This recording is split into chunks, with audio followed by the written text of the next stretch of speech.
Good day, ma'am and sir. My name is Cecil May Tahil and I am from Philippines. I am 41 years old and I am married. I have 3 children and their ages was 22, 21, and 18. My first experience was in Saudi Arabia as a domestic helper, and my main duty is to take care of a newborn baby. I also do the household chores like cleaning the house, cooking, and ironing the clothes.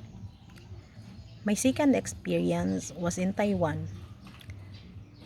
I take care of an old diabetic patient.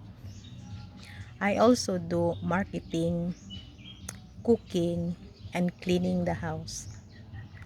Ma'am and sir, I was looking for a job in Hong Kong, and if given a chance, if you will hire me, I promise to do my duties and responsibilities to work with you. Thank you.